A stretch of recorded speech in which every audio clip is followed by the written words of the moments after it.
coronario agudo se encuentra la angina inestable. ¿A qué nos referimos con angina? A dolor, ¿sí?, de pecho, a dolor torácico, ¿sí? Pero en este caso va a tener signos vitales inestables, ¿sí? O sea, profe, Okay. más seguro es que el paciente ya, el rato que llegamos a la escena, esté muerto. No. Profe, un síndrome, el infarto es asociado al síndrome, o pertenece al síndrome coronario. El infarto pertenece, sí, dentro de lo que es el síndrome coronario está el infarto agudo de miocardio, ¿sí? Ojo, porque nosotros vamos a tener una clasificación que les voy a indicar más adelante. Entonces, ustedes van a tener ahí el IAM, ¿sí? Pero ya vamos a ver una clasificación específica para eso. Ahora, otra cosa es la angina de pecho. Hay bastantes clasificaciones que ya la vamos a ver, pero nos vamos a quedar con estas tres por el momento. La angina estable, la angina inestable, ¿sí? Y la angina variante, ¿sí? Todas anginas de pecho. Entonces, o sea, todos dolores precordiales, todos dolores torácicos. Pero la angina estable, ¿qué es? Simplemente ocurre con la actividad física y va a desaparecer con el descanso, ¿sí?, con el reposo o incluso hasta con medicación. Entonces, tal vez todos en algún momento hemos de haber cursado tal vez con síntomas parecidos a una angina de pecho, como que cuando usted hace ejercicio excesivo se pega el pique para no venir atrasado acá y todo eso, y luego que ya está doliendo el corazón, ya parece que se está infartando y ya no puede ni respirar, ¿sí? Eso es una angina de pecho, pero en este caso ocurre en los pacientes que ya tienen una enfermedad previa de las arterias coronarias en sí, ¿sí? Ok. Ahora, la angina de pecho inestable, ¿sí? Esta simplemente es cuando ustedes están en reposo, ¿sí? Les cuesta vivir la vida, con el simple hecho de que ustedes respiren, ya se cansan, ¿sí? Entonces, esta angina, ¿sí?, se produce en el reposo y no pasa ni con medicación y obviamente con el reposo también, ¿sí? Ok. Y aquí esta angina de pecho variante, que simplemente es la que tal vez cuando yo les decía ustedes hacen ejercicio. Lo que pasa es que hay en las coronarias un espasmo. Se cierra la coronaria, se obstruye la circulación y comienza a doler el pecho, ¿sí? Pero simplemente, ¿sí?, esto es un flujo, el flujo sanguíneo se interrumpe temporalmente, ¿sí? Ok, entonces ahí están los tres tipos de angina y cuáles son las diferencias de la angina de pecho. Primerito, ¿sí?, es la angina, el dolor viene por esfuerzo físico y el otro está en reposo, ¿sí? Lo segundo es que se alivia con el reposo o los medicamentos como la nitroglicerina, y acá no se alivia con ninguna de esas dos cosas, ¿sí? Acá la intensidad del valor no varía en el tiempo, pero acá sí puede aumentar en el tiempo cada vez más y más, ¿sí?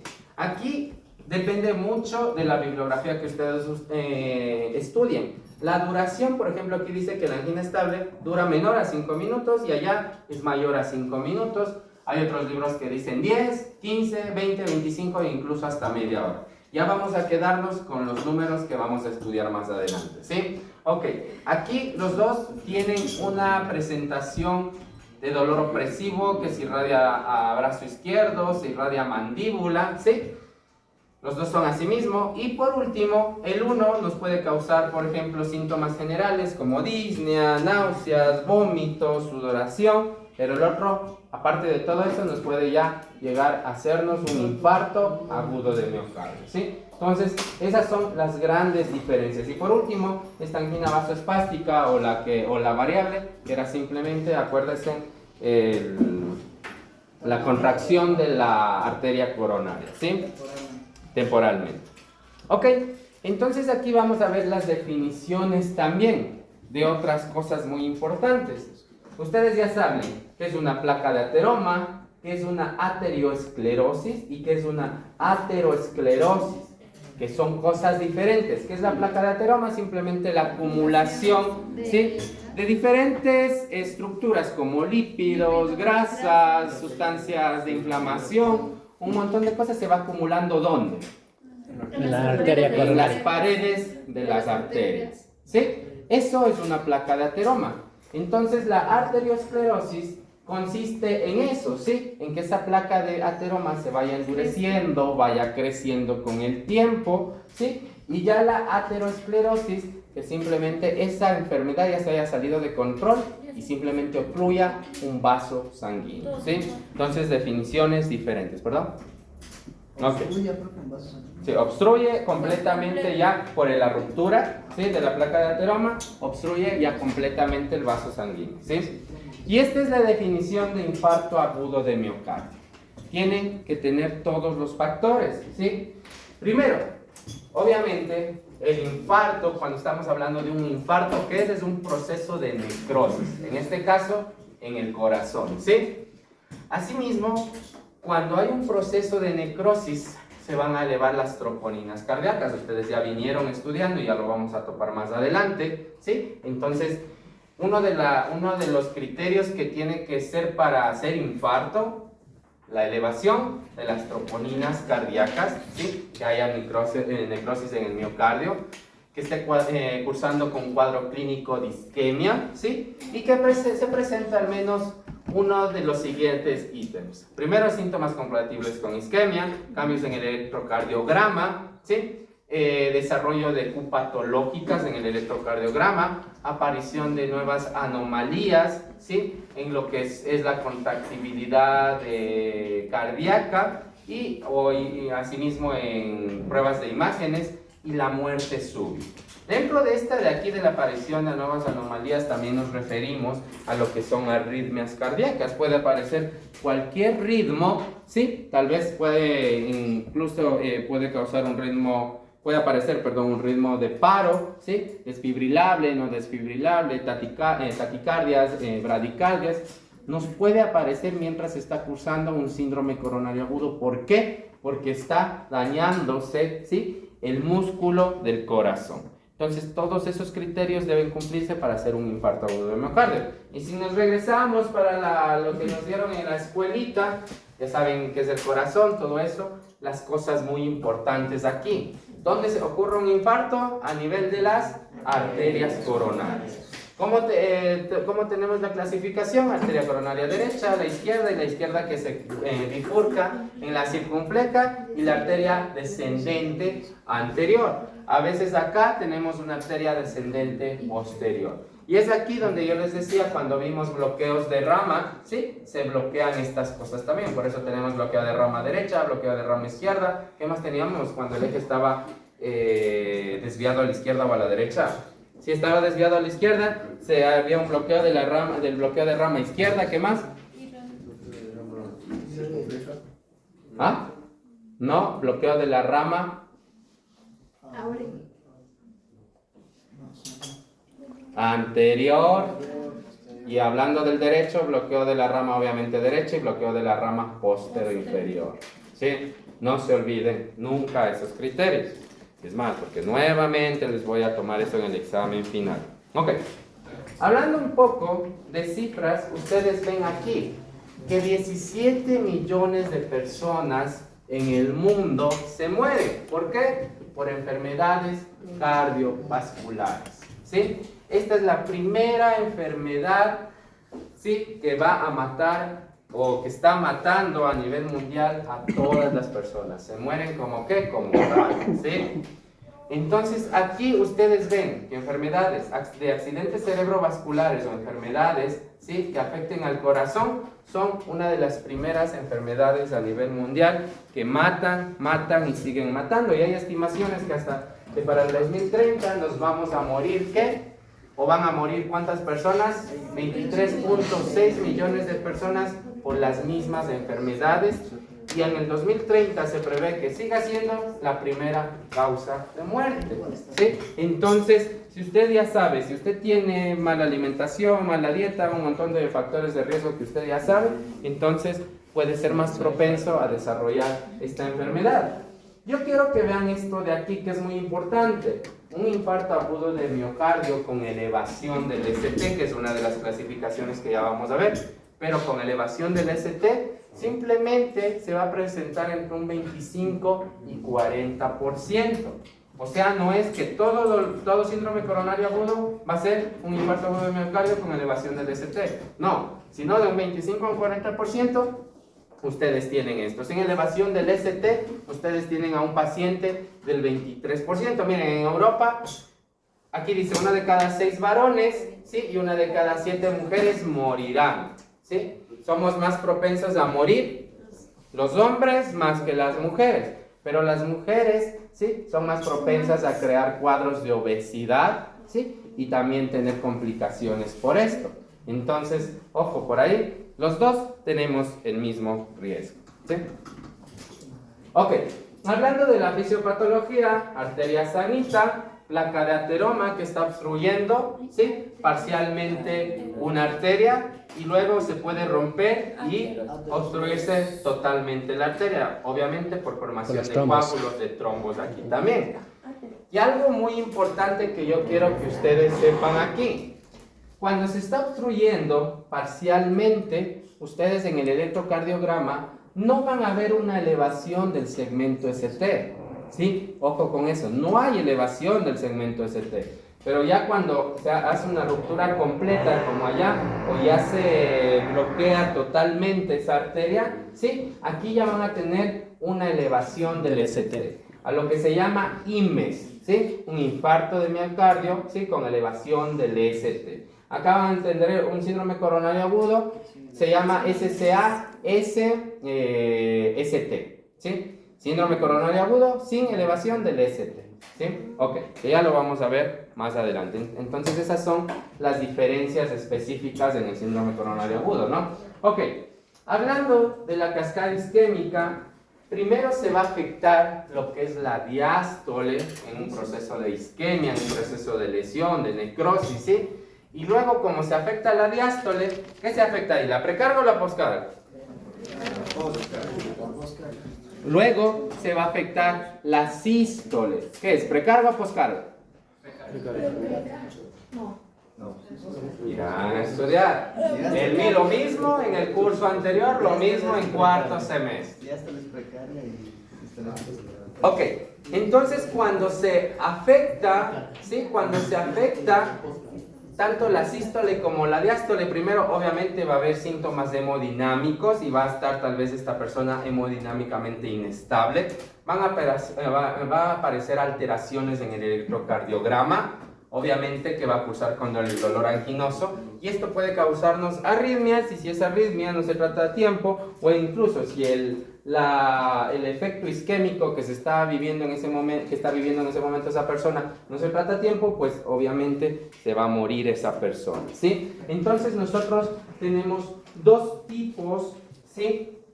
O dos problemas, uno menos grave y uno más grave. ¿Y cuáles son esos problemas que nosotros tenemos? Aquí nosotros tenemos un corazón sano, pero ya cuando comienza un proceso de isquemia, ¿sí? El corazón, las células cardíacas se van a aturdir, van a decir, ¿qué miércoles me está pasando? Se van a aturdir, no van a saber qué hacer, y dice, ok, luego ya cuando se están dando cuenta estas células, dice, ok, mejor a mi miocardio lo voy a hibernar. O sea, significa que el corazón baja tanto en frecuencia como en trabajo, en todo lo que hace el corazón, baja esa necesidad, ¿sí? Para si ustedes al corazón, cuando está sufriendo una isquemia, le aumentan, ¿sí? El trabajo al corazón, se va a isquemiar más rápido ese corazón. Entonces el corazón es inteligente que dice, no, tengo que bajar todos mis procesos fisiológicos al máximo para poder, ¿sí? No pasar a la siguiente etapa, que es la necrosis.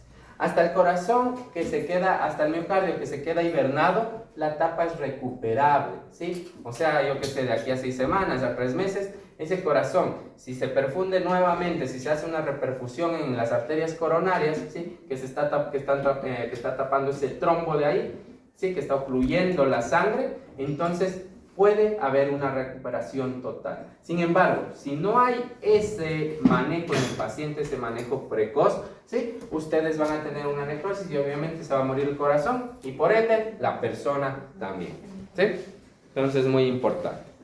Entonces la etiología, ¿sí? Ustedes van a ver que no todas las etiologías son por obstrucción de las arterias coronarias, pese a que es la más frecuente, ¿sí? Pero ustedes también pueden tener una alteración en la microcirculación coronaria, ¿sí? Pueden tener problemas a nivel de las paredes de los vasos sanguíneos coronarios, puede haber un espasmo coronario. ¿Qué era esto de aquí? Angina. Angina inestable. Angina variable. ¿Sí? Ok. Asimismo, el corazón nos puede causar signos y síntomas de un síndrome coronario agudo. ¿Por qué? Porque puede tener cardiopatías, daños estructurales, ¿sí? Se puede disminuir el aporte de oxígeno también, porque ustedes a veces al corazón le hacen trabajar de más. ¿Cuándo? Cuando van y toman alcohol y le mezclan puntas y le mezclan energizante y le mezclan cola y no saben ni qué se están tomando, pero toman. ¿Sí? Asimismo, usted al corazón, ¿sí?, les puede dar signos y síntomas similares a esto, o aumenta el trabajo cardíaco cuando, ¿qué? Cuando hacen ejercicio excesivo, ¿sí? Comienzan a hacer ejercicio excesivo y ojo con esto, cuando ustedes van mucho al gimnasio, lo que sea, ¿sí? Entonces se ponen, ¿qué? Pepudos, pepudas. Sin embargo, asimismo el corazón comienza a crecer, ¿sí? Comienza a hipertrofiarse también. Por eso la mayoría de atletas tienen problemas en el corazón. Cuando ¿sí? dejan de hacer ejercicio. Cuando dejan de hacer ejercicio, obviamente. Nos puede causar una insuficiencia cardíaca, ¿sí? Ok. Hablando de la clasificación, nosotros tenemos enfermedades coronarias estables. Sí, dentro de esto, por ejemplo, está la angina estable. Por eso le echamos de este grupo de acá, ¿sí? Porque no es un síndrome coronario agudo, sino es una enfermedad coronaria, sí, pero es estable. Entonces, y es crónica porque es con el paso del tiempo, ¿sí? Entonces, simplemente le vamos a dejar de lado esta angina estable y nos vamos a centrar en los síndromes coronarios agudos, que son ¿cuáles? Primero, que exista en el paciente una elevación del ST persistente, ¿sí?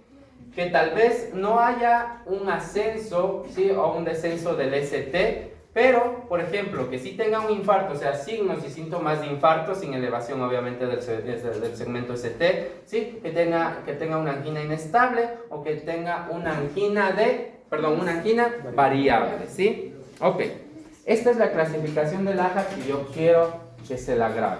Hablando de síndromes coronarios agudos, ustedes van a tener un IMES, lo que yo les decía hablando, infarto de miocardio sin elevación del ST, ¿sí? Van a tener un síndrome coronario agudo, perdón, aquí es con elevación del ST, disculpen. Acá es un síndrome coronario agudo sin elevación del ST, ¿sí? Y aquí van a tener un síndrome coronario agudo de riesgo bajo. ¿A qué llamamos esto? Cuando el EKG está normal o no se puede dar un diagnóstico preciso, ¿sí? A eso lo vamos a llamar un síndrome coronario agudo de riesgo bajo o riesgo intermedio, ¿sí? Sin embargo, está cursando con signos y síntomas que, hasta descartar lo contrario, va a seguir siendo un síndrome coronario agudo, ¿sí? Ok. También tenemos otra clasificación por el tipo de placas, ¿sí? Pueden tener una placa estable, una placa inestable. ¿Y a qué llamamos esto? ¿Cuándo es una placa estable? Cuando el paciente a través del tiempo se come sus salchipapas, se toma su coquita, se come sus hamburguesas, lo que sea. ¿Y qué va haciendo en las arterias de su cuerpo? Más que todo en las coronarias, va aumentando esta placa, ¿sí?, de ateroma. ¿Y cuándo es una placa estable? Hasta que llegue al 70% de obstrucción. Si hay más del 70% de obstrucción, ya comienza a dar síntomas, ¿sí? Ya comienza a empeorar. Yo puedo tener esta placa de ateroma, tal vez en un 30-40%, yo corro, yo que sé, hago ejercicio, lo que sea, no pasa nada. Pero a veces ya con el 70%, no a veces, en la mayoría de casos, ¿sí?, ya comienza a dar síntomas. Y cuando ustedes ya tienen un 80-90% de la oclusión de esta arteria, ustedes ya van a ver síntomas severos o incluso en reposo, ¿sí? Y cuando ustedes tienen síntomas en reposo, ¿de qué angina estábamos hablando? Inestable. Angina inestable, ¿sí? Ok. Y obviamente aquí tienen la placa inestable que generalmente ya se rompe y pues causa todo un desmadre, ¿sí? Ok. Factores de riesgo. Primerito, ser hombre, mayor a 65 años, ¿sí? Consumo de tabaco, alcohol, drogas, ¿sí? Mala dieta, mal ejercicio. Hablando de aquí, tener diabetes, tener hipertensión, ¿sí? Ser fumador, ya dije alcohol, ya dije drogas, ya, ok. Y obviamente patologías cardíacas, ¿sí? Entonces todo esto, ¿sí? Nos puede llevar o nos puede... Esto es muy importante que usted sepa del paciente, ¿sí? Usted aunque sea tiene que sacarle con cuchara. Hay pacientes que a veces no quieren ni hablar. Usted tiene que, aunque sea por poco, forzarle al paciente para que le diga todo esto, porque esto es muy importante en el diagnóstico del paciente. Y según esto, nosotros también vamos a ver unas escalas más adelante que vamos a manejar para el síndrome coronario agudo. Profe, cuando el paciente se pone bravo y dice, ¿por qué tengo que decirle todo eso? No me diga, se va a hacer nada.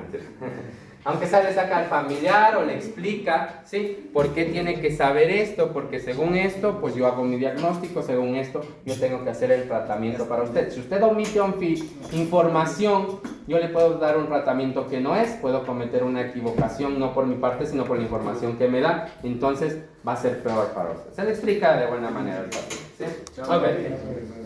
Listo. Cuando nosotros tenemos... Aquí también es muy importante este síndrome metabólico. El síndrome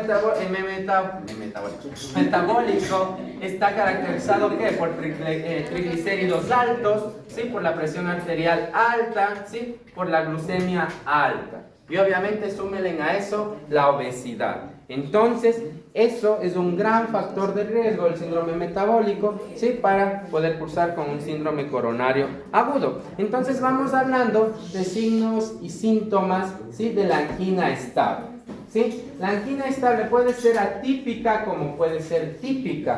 Y los signos típicos de una angina de pecho, ¿qué es? Dolor opresivo en el centro del tórax, por la parte retroesternal, o sea, atrás del esternón, ¿sí? ¿Irradiado a qué?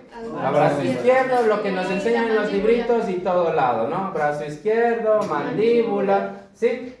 Ok, pero esto se puede aliviar en 10 minutos, 15, 20, dependiendo de la bibliografía que ustedes vean, y asimismo con reposo y con medicación, ¿sí? Ok, otro de los síntomas pueden ser epigastralgia, ¿sí? Que es muy importante en qué población.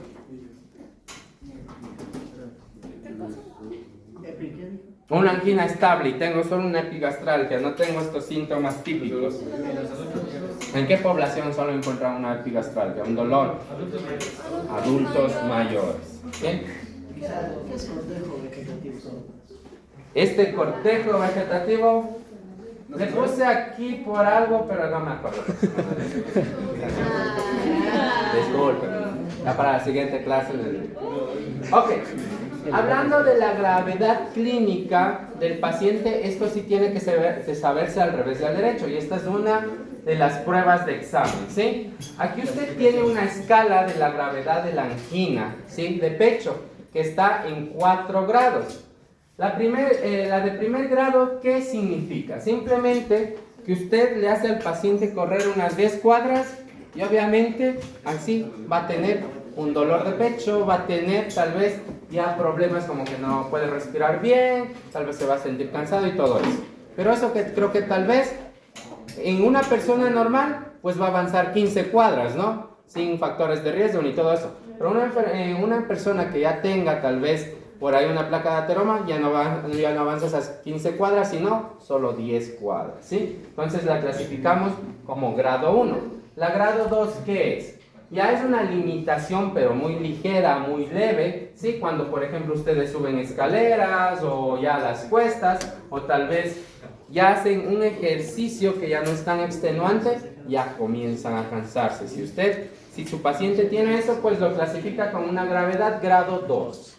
En la grado 3, ¿sí? Ya simplemente ustedes, por ejemplo, ya andar una cuadra, 2 cuadras, ya no pueden, ¿sí? Ya se les dificulta demasiado. Esta es una grado 3 y una grado 4 con el simple hecho de estar sentados respirando, ¿sí? Entonces ya no avanzan, ¿sí? Entonces esa es la gravedad de las anginas de pecho.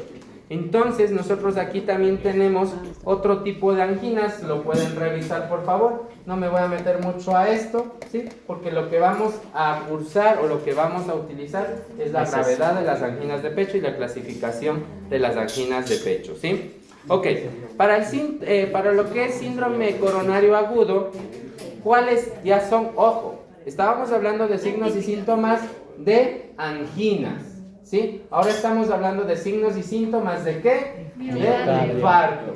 Lo mismo, ¿no? Dolor opresivo en el centro del tórax, retroesternal, irradiado a los brazos, cuellos, mandíbulas, ¿sí?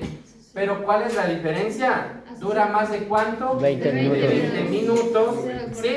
Y no responde a veces ni a la medicación ni al reposo, ¿sí? Entonces la gran diferencia. El otro era 10 minutos y sí responde a la medicación y al reposo. Acá ya no responde el paciente. Si ustedes se dan cuenta, el tercer gráfico de aquí es lo que nos enseñan todos los libritos, ¿sí? Que se va el corazón, que se va el dolor, ¿a dónde? A la parte izquierda, al brazo, a la mandíbula. Eso es lo que nos enseña. Pero ustedes ven en todas estas imágenes, ¿sí? Que el dolor puede estar solo presente o en cuello, o solo en tórax, o solo en epigastro. ¿Y saben cuál de estas imágenes son, o cuál es la clínica de un paciente que se está infartando, la que más se ve en el servicio de emergencias? Ni siquiera es esta de aquí, sino es esta de acá. Va el dolor al cuello y se irradia a los dos brazos, ¿sí? Mucho cuidado con pacientes que yo les dije, ¿de qué tipo? Pacientes embarazadas, diabéticos, adultos mayores. Les voy a sumar dos cosas más aquí. Mujeres, ¿sí? Son un peligro las mujeres, tengan cuidado con eso. Y lo que es, ya van a ver por qué. Y también pacientes hipertensos, ¿sí? Entonces, dos pacientitos más. Mucho cuidado con estos pacientes, ¿sí? Para la forma de la presentación del dolor. ¿Y por qué pacientes mujeres? ¿Por qué deben tener cuidado con ellas? Ustedes ven que tiene una disnea, puede tener fatiga. Aquí ya viene el dolor para la clavícula, ¿sí? Aquí ya tiene, no es un dolor tipo opresivo que se da en la mujer, sino un dolor tipo quemazón, ¿sí? En el cuello, tiene una sensación de indigestión, ¿sí? Y entonces así se presenta, no es típico, un hombre, dolor de pecho opresivo irradiado para acá, ¡pum! Pero una mujer no, la clínica es muy diferente, entonces tengan mucho cuidado con esto, ¿sí? Ok. Aparte de todos estos signos y síntomas, dolor opresivo, que se extiende, que se irradia, bla, bla, bla, ustedes también van a tener síntomas generales, como que aturdimiento, mareo, síncope, sudoración, náuseas, vómitos, ¿sí? Que es muy importante y obviamente igual problemas a nivel respiratorio, disnea, entre otras cosas que ustedes ya saben. Ok, entonces algo importante, dos preguntas. ¿A qué hora es el día más frecuente que se presenta un infarto agudo de miocardio? Por acá dice en la noche, en las mañanas, a mediodía, justo cuando estoy comiendo, en la madrugada, todo el día. Cuando tengo una noción fuerte. ¿Perdón? A la primera hora del día, muy importante, entre la madrugada, ¿sí? Entre la primera hora del día se presenta o hay más riesgo de sufrir un infarto agudo de miocardio. ¿Por qué? Ya, primero porque se eleva el cortisol. ¿Qué es el cortisol? O sea, nos estresamos. Dice, ya tengo emergencias médicas. ¿Qué mierda? ¿Qué más? Y por eso se va a infartar. ¿O por qué más? ¿Se activa qué sistema? De lo que ustedes están durmiendo tan bonito en la noche cuando ustedes dicen, no voy a estudiar emergencias médicas, mejor me duermo. Y se duermen como bebés, no les importa nada. Al momento de despertarse, ¿usted cómo se despierta? Miércoles no estudié, se siente con un sentimiento de culpa, con estrés. Comienza todo su ciclo circadiano, ¿sí? De lo que estaba en reposo, de una, sí, sale volando. Entonces, por eso, y generalmente más en adultos mayores, sí, puede haber un riesgo de infarto agudo de miocardio. Tal vez ¿Sí? cuando le hacen levantar hacia la curva. Tal vez cuando le hacen levantar al apuro también puede ser, mucho depende de la persona. ¿Sí? Generalmente en adultos mayores se ve. Ok. Profe. ¿Puede el paciente, dígame? Ah, bueno, es algo que he escuchado que dice, por ejemplo, cuando está teniendo una pesadilla y hacerle levantar de uno, entonces también puede ser ahí que le Se me dé subió un el infarto. ¿Ya? Puede Sí, ser. puede ser. O sea, usted está en un sueño profundo, en REM 2, y ¡pah! Le despierta. De Dicen uno. que cuando más o menos los sonámbulos no los Malas noticias. A los sonámbulos no les despierta. No, no, no, no. Es algo También. Las malas Ok, noticias entonces, también.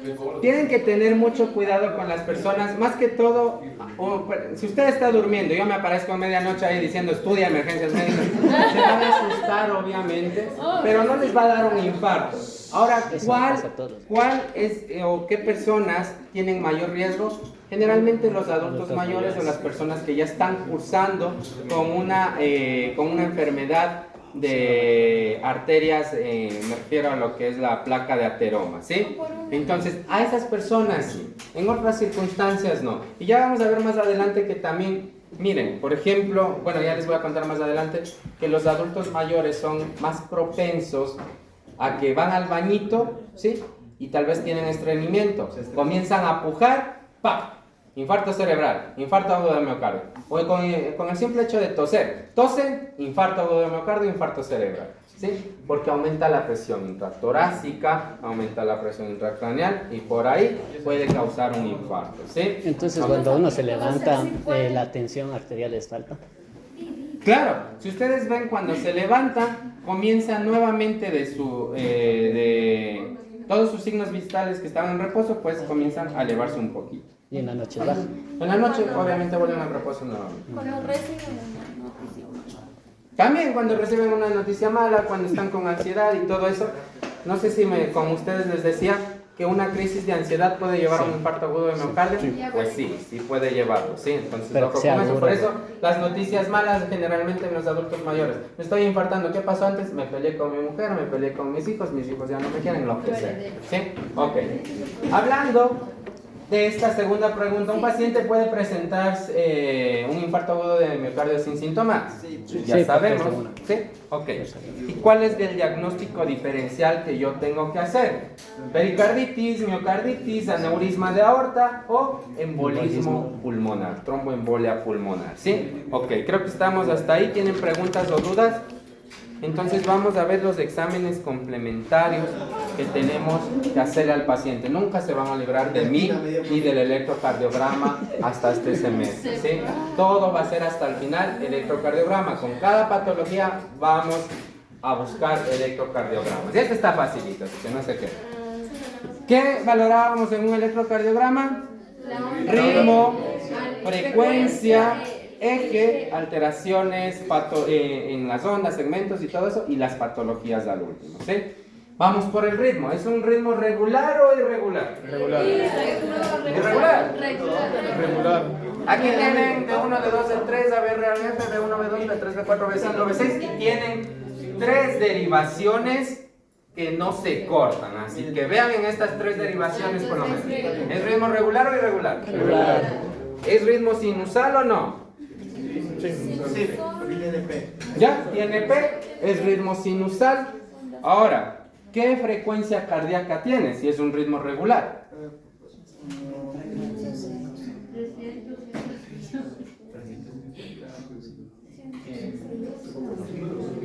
Miren, aquí pueden coger, ¿no? 60. Oye, 60. Ah, yo sé. 75. ¿Quién da más? ¿Quién da menos? 300. 150. 150. 100. 100. 75. O sea que está entre 75 y 100. Cada cuadrito chiquito, ¿cuánto vale ahí entonces? 5, 5, 10, 15, 20, 25, 75, 80, 85, 90, 95, 100, ha valido 5. Entonces si cae aquí, que está tal vez a 2 cuadritos más o menos, 75 y unos 3 cuadritos más, ¿cuánto? 75 y 3 cuadritos más. 80, 90. 90, sí, 90, 85, 90. Hasta ahí. ¿Estamos? Sí. El eje. ¿A dónde está desviado?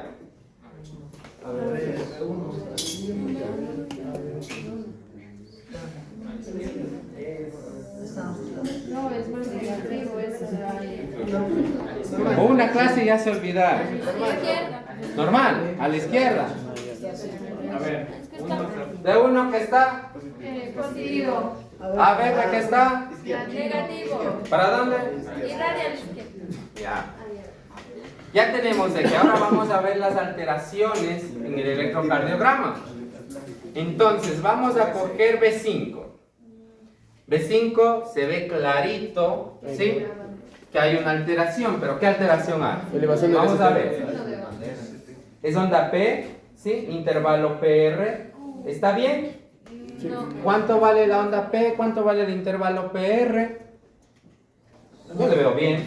Hay complejo QRS, pero termina el complejo QRS y miren qué pasa con el punto J. El punto J está aquí. La línea isoeléctrica está acá y el punto J está acá. Entonces, ya ahí empieza, ¿qué onda? La onda T. Entonces, hay una elevación del segmento ST. ¿Qué significa elevación del segmento ST? Ya lo vamos a ver más adelante porque ya se han de ver olvidado, ¿sí? Entonces, está facilito, ¿no? Ok. Primer examen complementario que ustedes van a hacer en un paciente, el electrocardiograma, por favor. Ya les dije, no se le niega a nadie un electrocardiograma cuando tiene dolor de tórax. ¿En cuántos minutos? En los primeros 10 minutos. De ser abordado por el personal de salud, ya sea en el hospital o ya sea ustedes en el área prehospitalaria, ¿sí? Primeros 10 minutos. Ok, si usted está o usted sospecha de un infarto de ventrículo derecho, ¿sí? ¿Usted qué va a hacer? Todo lo que usted puso los electrodos a nivel izquierdo, pues todo se va para la parte derecha e incluso para la parte de atrás, ¿sí? Porque usted ya sabe cómo hacerlo, ¿sí? Tal vez en algún caso clínico veamos eso. Entonces, para que usted vea, ¿sí? Si sospecha, pues obviamente toma derivaciones derechas y posteriores, ¿sí? Pero la sensibilidad del electrocardiograma es del 40 al 60%. ¿Qué significa sensibilidad? ¿Qué significa especificidad? ¿Sabe? Sensibilidad. La sensibilidad de una prueba significa generalmente qué tan confiable es o qué no tan confiable es. En este caso, de confiabilidad, tenemos ¿de cuánto? De 40 al 60%. Entonces, pese a que es un examen GOLD, ¿sí? Para un dolor torácico, ustedes ven que la sensibilidad solo es del 40 al 60%. O sea que daremos o pondremos nuestras manos ahí para quemarse diciendo que es un infarto agudo de miocardio con un electrocardiograma. No. Entonces no es una prueba de elección. Sin embargo, para nosotros en el ámbito prehospitalario sí es un examen GOLD, porque no tenemos nada más cómo diagnosticar en este momento. Ahora, si usted está trabajando en el área de emergencias, el electrocardiograma ya no viene a ser un examen GOLD, o sea, de primera elección, ¿sí? Ok. Si el EKG no está alterado, asimismo, por favor, no descarten síndrome coronario agudo. Y ahora, si el EKG sí es patológico, ¿sí? No siempre va a indicar que asimismo sea un síndrome coronario agudo, un infarto agudo de miocardio. Por ejemplo, pueden tener la elevación del ST cuando tienen una pericarditis, ¿sí? Cuando tienen una malformación a nivel de la estructura cardíaca. Entonces, tampoco es tan confiable, como les dije, el electrocardiograma. Entonces, siempre usted básese por la clínica, es lo que más puede hacer usted. Entonces, ¿cómo vamos a medir las desviaciones?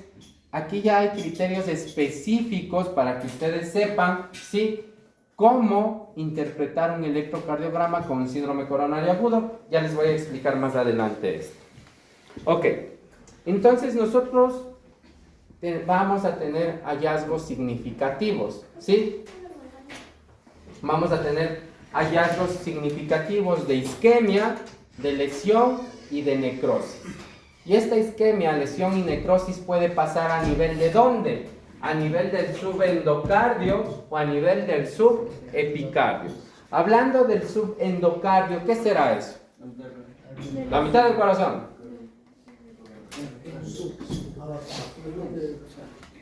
En la parte anterior. La parte anterior. Cuando hablamos de subendocardio significa la parte más interna, ¿sí? Subendo, ¿sí? Endo, de fondo, ¿sí? Subendocardio, la parte más interna. Y cuando hablamos de subepicardio, ¿sí? Hablamos de la parte más superficial, ¿sí? Hasta ahí estamos todos, ¿no es cierto? Ok. Por favor, póngame atención de aquí en adelante porque usted, y estas van a ser pruebas de examen, usted debe saber por qué no solo se debe grabar, esto es un descenso del ST, un ascenso del ST y ya. No, usted debe saber por qué específicamente se da un infradesnivel, un supradesnivel, porque hay una onda patológica o una T invertida, ¿sí? O T picuda. Entonces, ustedes van a tener una isquemia, ¿sí? A nivel de la parte más interna del corazón. ¿Y cómo se va a expresar en el electrocardiograma? Con Elevación. una T, pero picuda, ¿sí? Picuda y simétrica. Recuerden que la onda T era asimétrica. Comenzaba como que un poquito más anchito y bajaba más pronto, ¿sí? Ok, aquí es simétrica y es picuda. Ya no hay lo redondito que teníamos en la onda P, sino una punta. Hablando a nivel de la parte subepicárdica, o sea, lo más externo, ahora la T que va a hacer va a estar invertida, ¿sí? Ok, o negativa, como usted lo quiera llamar. O incluso la T puede estar isoeléctrica, o sea, no hay onda T, ni para arriba ni para abajo, es una línea isoeléctrica, ¿sí? Ok, a nivel de lesión, ¿qué pasa? A nivel de la parte más interna del corazón, ¿sí? Si se está lesionando la parte más interna del corazón, ¿cómo se expresa en el electrocardiograma? Con un descenso del ST, o sea, descenso del punto J. Aquí ustedes tienen la línea isoeléctrica y el punto J, ¿dónde está? Más abajo de lo que debería. Ahora, si es subepicárdica, o sea, por la parte más externa del corazón, ¿sí? Ustedes van a tener un ascenso del ST, o sea, el punto J va a estar elevado. Y por último, la necrosis, la onda Q patológica, ¿sí? Entonces, ¿por qué se da esto? Si ven estos grafiquitos de aquí, ¿no? Ahí está adentro y ahí ¿Qué está. era eso? Yo ya les indiqué. Subendocardio. Ahí dijo que estaba adentro y está superficial. Subendocardio es la parte más profunda. No esta imagen de aquí. Esta de aquí. Por aquí. Exacto. ¿De qué? ¿El potencial de acción de qué? Dicen que es un gráfico de potencial de acción, hasta que concordamos, pero ¿de qué?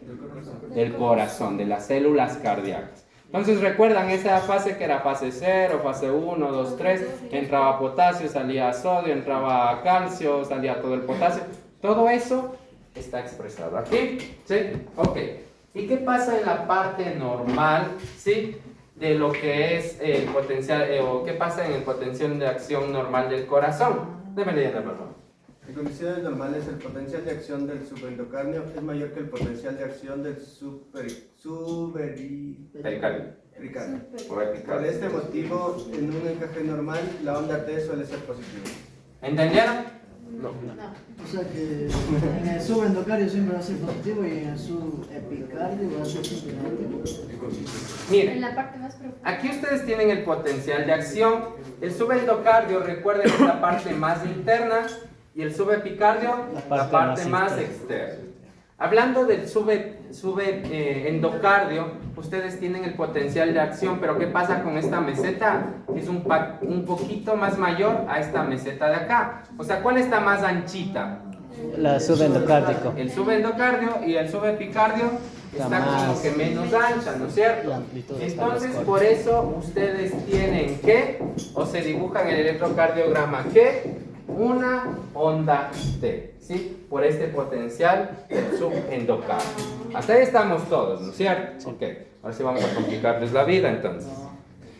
¿Qué pasa en isquemia subendocárdica? Siguiente, déme leyendo. En la isquemia subendocárdica, el potencial de acción subendocárdico se prolonga, lo que ocasiona que la onda incremente su tamaño, observando una T alta, picuda de ramas simétricas. ¿Ok? Por eso, en la isquemia subendocárdica, o sea, en la parte más interna del corazón, usted va a encontrar, si se está isquemiando la parte más interna del corazón, va a encontrar una T picuda, sí, de ramas simétricas. ¿Por qué? Porque el potencial de acción, vean de acá, el normalito era hasta aquí, Sí. pero el potencial de acción del subendocardio todavía se alarga aún más, ¿sí? En comparación igual al subepicardio o asimismo en comparación al potencial de acción normal, ¿sí? De un corazón normal. Entonces, por eso usted encuentra ¿qué? Una onda T picuda. Ahora, ¿qué pasa en la isquemia subepicárdica? O sea, ya no dentro, sino afuera, ¿sí? Pasa todo... Déjame leyendo, por favor. Siguiente. En el esquema subepicárdica, el potencial de acción subepicárdico se prolonga igualando o superando el potencial de acción subendocárdico. En el electrocardiograma se caracteriza por la onda T plana o una onda T invertida de ramas simétricas. O sea, la misma onda T, pero para abajo. ¿Y qué pasa? Porque, ¿cuál es el motivo de esto? Porque todo lo que dijimos en la parte anterior es todo al revés ahora. Ahora aquí ustedes ven que el potencial de acción ya no es largo como en la parte anterior, sino ya es cortito. ¿Y cuál se hizo largo? El El subendocardio. subendocardio, ¿sí? Entonces por eso ustedes tienen una T invertida. Hasta ahí estamos. Y la T, tanto picuda como T negativa o invertida, ¿a qué se distribuye? A isquemia, a un proceso de isquemia. ¿Hasta ahí estamos? Ok. Ahora vamos a hablar de lesión. La lesión se expresa ¿con qué? Con el supra o infradesnivel de qué? Del segmento, ¿sí? Del segmento ST. La otra era de la onda T. Esto es del segmento ST. ¿Y qué pasa aquí? Siguiente, por favor, dame leyendo. En la lesión Perdón. Ya no quiero leer. Ya. En la lesión subendocárdica, el potencial de acción subendocárdico disminuye en amplitud, lo que ocasiona que en el electrocardiograma se observe un infradesnivel del segmento ST, por una mayor amplitud del potencial subepicárdico.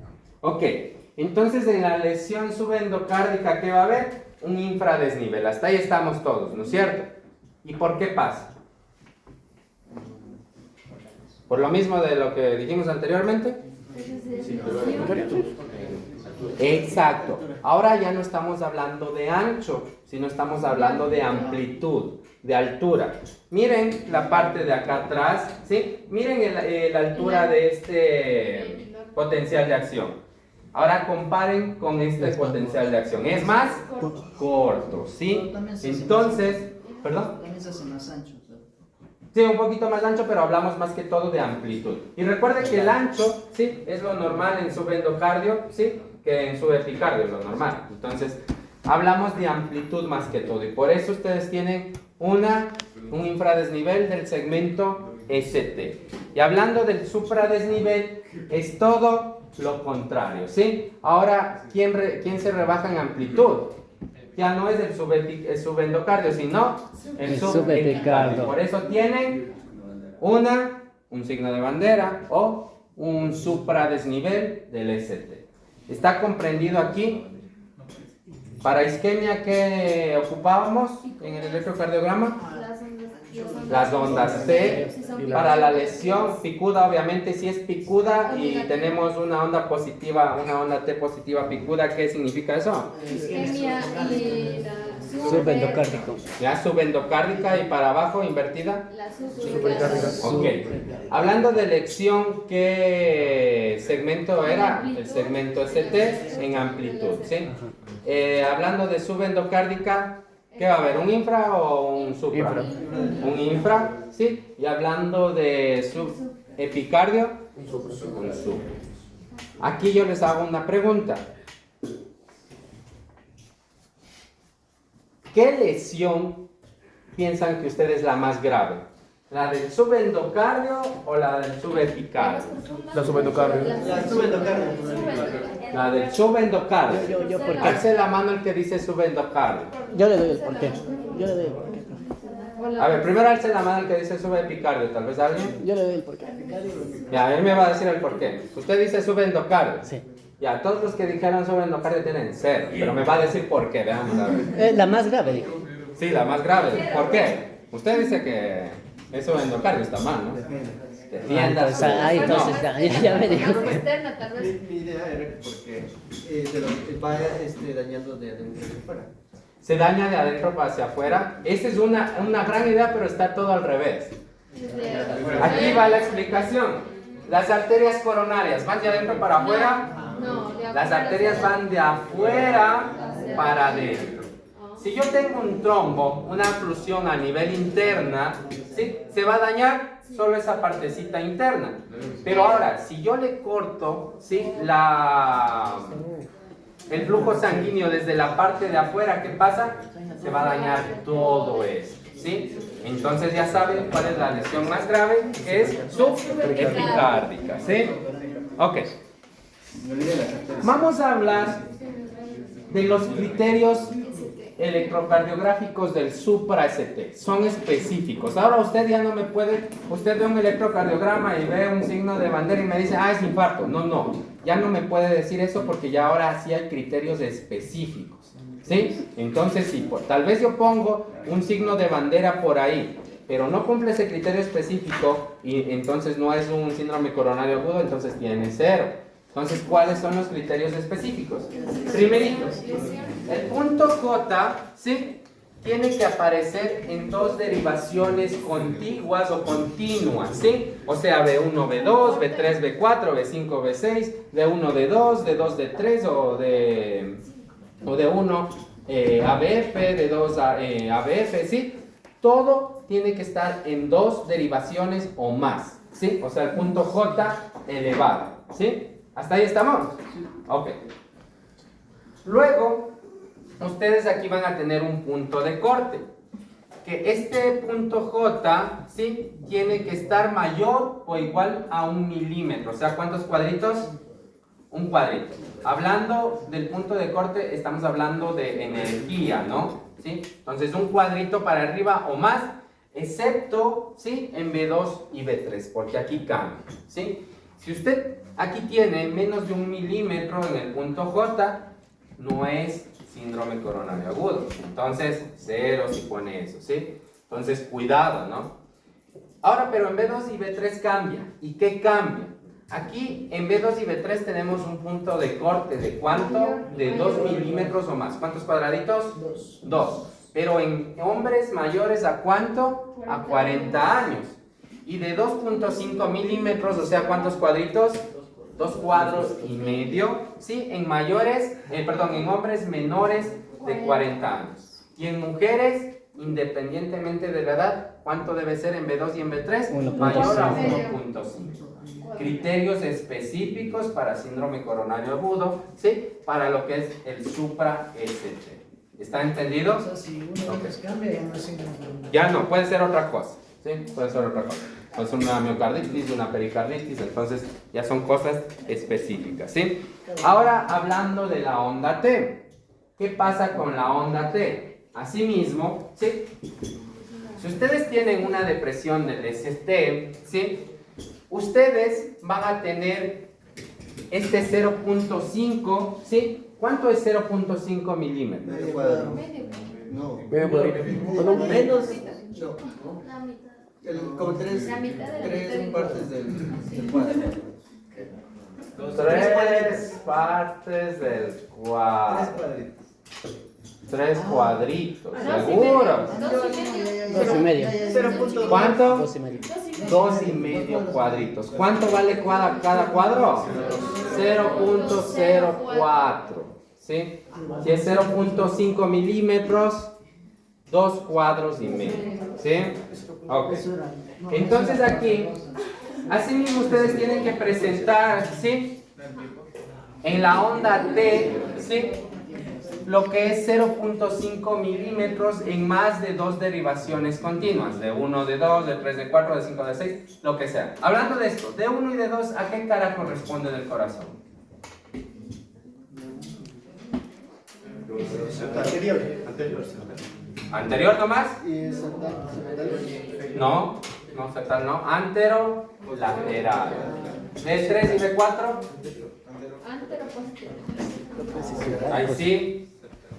Septal. B5, B6.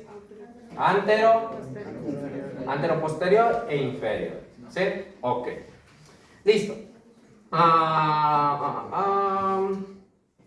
Ok.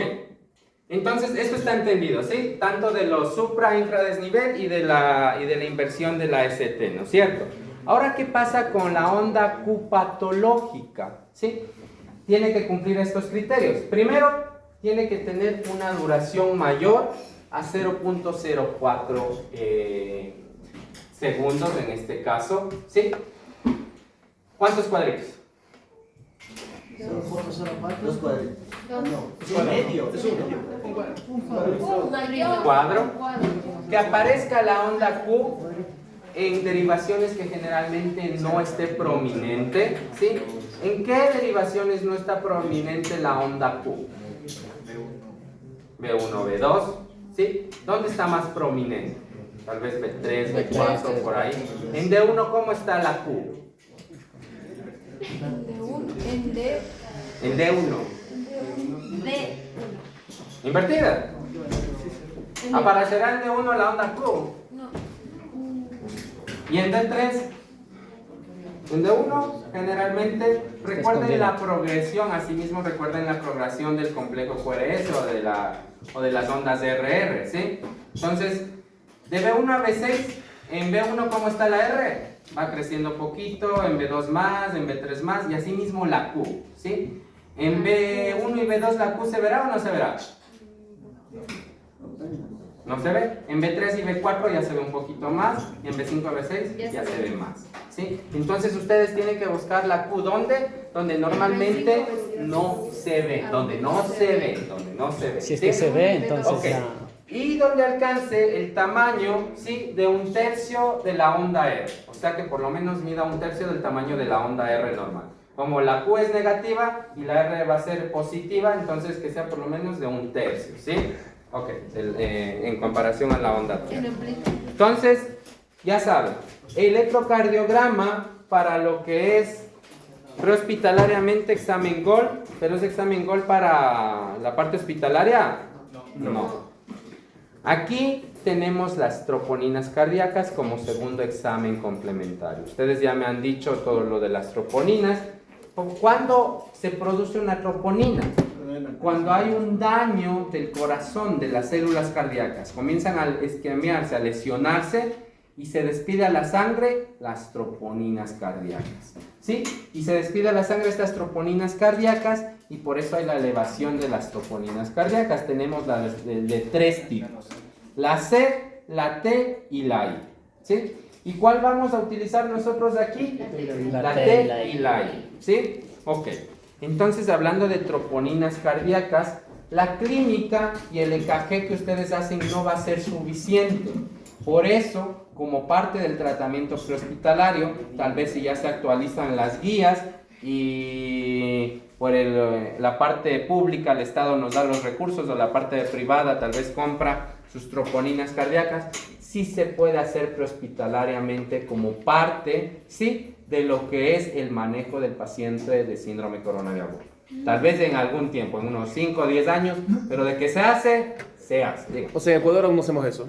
No, generalmente hay estudios recientes, por eso yo les mandé a consultar, estudio del 2021 que usted ha dicho, hay el estudio del 2020 que empezó estas troponinas cardíacas en Canadá a hacerse, ¿sí? Y tuvieron muy buenos resultados. Pero y ahora las troponinas cardíacas se hacen en laboratorio y nosotros no tenemos un laboratorio en la ambulancia. ¿Cómo será? O sea, vi que es un tipo de partido Al cuadrado. ojo, saco la sangre y veo... Es como la glucosa. Ajá, ¿qué Es pasa? como la glucosa. Es parecido a la máquina. Le ponen una tabletita y le meten y ya aparece. Así es. Va más o menos por ahí, va más o menos por ahí, ya les voy a indicar cómo se hace realmente, ¿sí?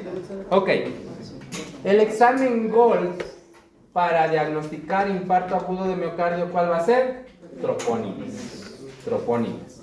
No hay otro. Puede fallar mi clínica, puede fallar el EKG, me puede fallar mi novia, mi ex, lo que sea, pero lo que no falla, las tropóninas. ¿Sí? Ok.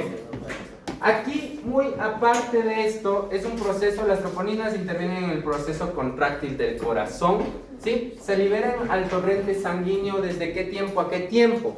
Desde los 30 minutos de que hay una lesión y se quedan hasta las 12 horas, ¿sí? Entonces, si yo hago unas troponinas cardíacas en los primeros 10 minutos, ¿valdrá? No.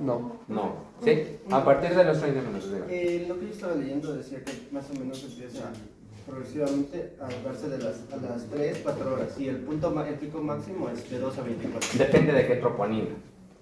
Porque también Tenemos C, T e I. ¿Sí? Por ejemplo, la I se demora mucho más que la T. La T es de aparece bruscamente a partir de los 30 minutos. La I aparece a partir de las 3 a 6 horas. ¿Sí? Entonces, mucho depende de qué troponina. Ok. Aquí a ver, ustedes tienen que ver una variación en las troponinas. ¿Cuánto es?